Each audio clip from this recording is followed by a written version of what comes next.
Hello again, Retail Ambassadors. This is video number 2 in our monthly education series. My special thank you to all of you for all the great questions the past couple weeks. Needless to say, there were plenty. They kept me on my toes, kept me sharp, and you know, I learned a lot in the process. It helps create a bit of a feedback loop on our end. It tells us what's relevant to the customers and to the kind of questions that you're getting asked. So again, thank you. Without further ado, let's move on to our next product. You were all, or a good number of you, were itching to ask more questions about this as we were chatting about heat, and that is Perpetuem, our long distance fuel. As discussed previously, heat is really great for activity of 2 hours or under. Once you start looking at activity beyond this point, so we're talking about like weekend activities mostly, those long runs, those long rides, that sort of thing, you should really be encouraging your customers to switch to Perpetuem. We often refer to it as our meal in a bottle. Perpetuem differs from heat in that it is a more comprehensive calorie source. So heat, as previously discussed, is carbohydrates and electrolytes and is more in line with your traditional sport drink like Gatorade and Powerade. Perpetuem is different because it's more comprehensive. It has both the carbohydrates and the electrolytes, but it also has some healthy fats and protein. So why does a comprehensive calorie source matter? Well, if I'm being honest, your average athlete that you deal with will never notice the difference between heat and Perpetuem. Regardless, there is a breakdown that's starting to happen on a cellular level if you're not ingesting the right nutrients. So once you go beyond 2 hours working out, for most people, your body starts to crave a more varied nutrient source. So not just carbohydrates, but also the protein and fats, so the complete calorie. If it's not getting these elements, it's ultimately going to start to scavenge your body for what it needs. So fat from fat stores, protein from muscle stores, and so on.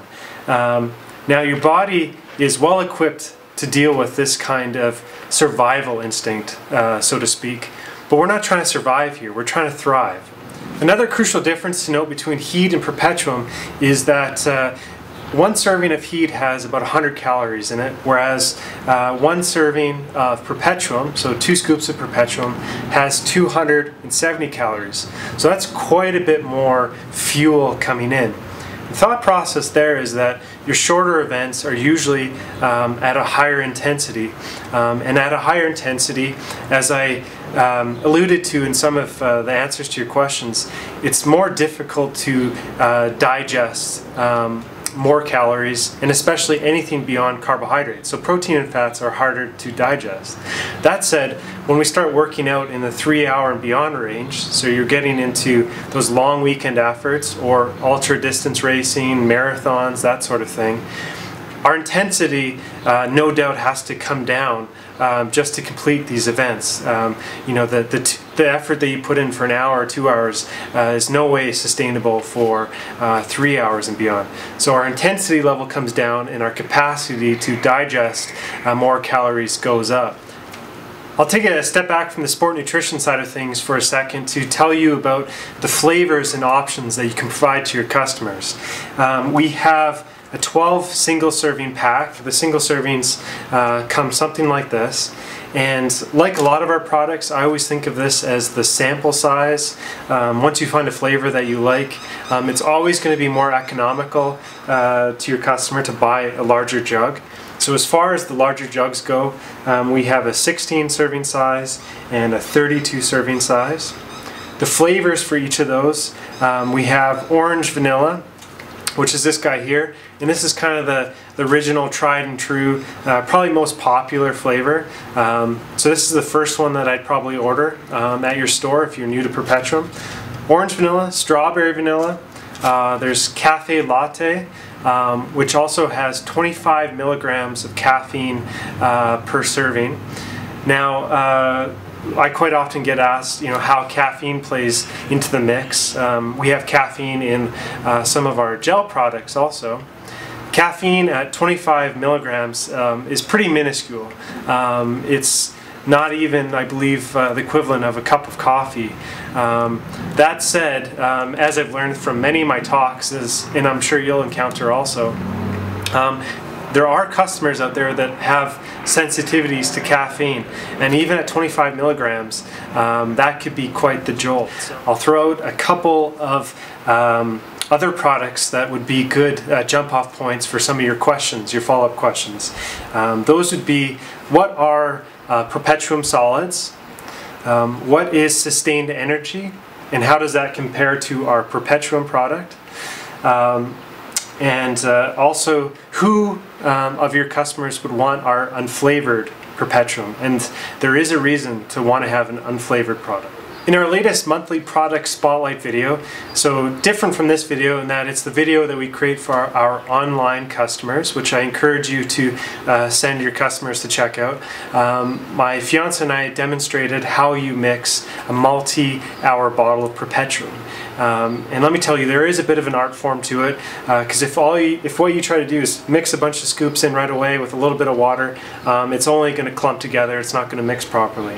So please check that video out. I'll include a video link somewhere right in this region here.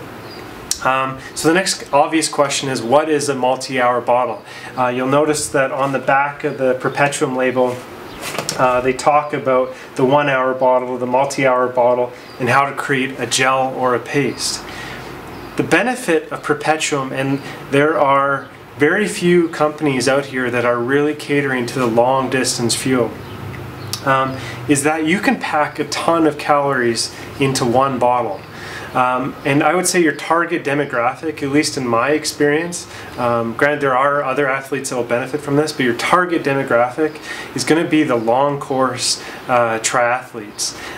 Those guys and gals that are on their bike for maybe 6+ hours as they complete the Ironmans and the Ultramans and that sort of thing. You can pack enough calories in one bottle for that entire effort, okay? And the simple math is 1 serving per hour that you're going to be on the bike. So if you know you're going to be on the bike for 6 hours, you mix 12 scoops into here.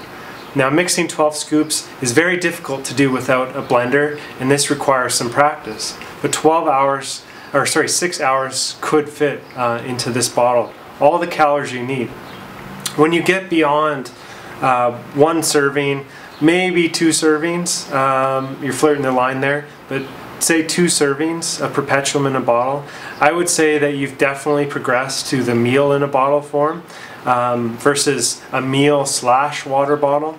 So once it starts getting thicker and thicker, you're going to need definitely an additional water source. So that triathlete again, they have their multi-hour bottle for however many hours they're going to be on the bike.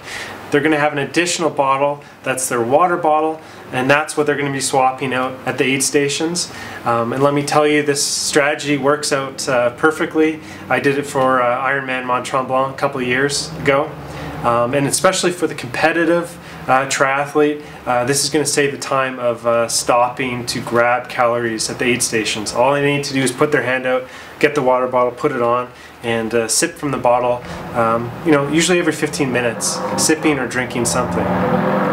Just to make sure you're taking it in the right amounts. What I would do if I was that triathlete is I would take a clear bottle. I always prefer clear bottles. That way you can see what's in them. I would mark off with a non-erasable pen every hour. So I'd create a little tick for every hour, knowing that I couldn't drink any more beyond that hour, or I'd have to at least get to that hour by each tick, okay? And that way you stay on top of your caloric needs. Jumping back to your questions, and where I think I'll end this video off, is a point of clarification on the difference between heat and Perpetuem. So when we talk about heat being good for activities of 2 hours and under, that doesn't necessarily mean that if you are training or racing for 3 hours and beyond, that you start with heat and then switch Perpetuem. No. In all things being consistent and in proper fueling, we not only want to be eating or sipping something every 15 minutes, but we want to be consistent about our fuel choice. So if you know you're going to go for the long event or the long training, just start with Perpetuem, okay? Don't switch at some magic minute between 2 hours and 3 hours. That was one of the questions I know I got asked in the last video, and you know, I appreciate that that's something you're curious about. I know I would be too. So if you're going for a longer effort, just start with Perpetuem. Okay. Also to note, and I don't know if I did a great job about it in the heat video, but on the consistent fueling front, one point to really showcase to your customers is what Perpetuem does not contain, as is the case with many of our products, and you can point that out on our label. Perpetuem does not contain wheat, gluten, dairy, added simple sugars, stimulants, fat ingredients, or artificial flavors, colors, or sweeteners. If any endurance fuel contains any of the above ingredients, it can cause unwanted side effects that may actually hinder your performance. So again, you want to emphasize the Hammer Nutrition is the healthy option for endurance fueling. Alright gang, I appreciate that this was a lot of information to digest, and I provided hopefully several jump off points for your follow-up questions. I look forward to answering those in the next few weeks here. As before, let's try to keep the questions on Perpetuem. I know it's very easy to go down a line that asks questions that delve into other products. So keep it Perpetuem related. And I really encourage you to read through the comments, the questions that get answered, because quite often I provide some more comprehensive information that's not included in these videos, including little tips and tricks that I've picked up along the way. Until the next video, which I think we may be putting out a little sooner, in probably April 1st. Ryan signing off from sunny, carefree Arizona. We just wrapped our inaugural hammer-powered cycling retreat down here, and I'm busy with training here myself.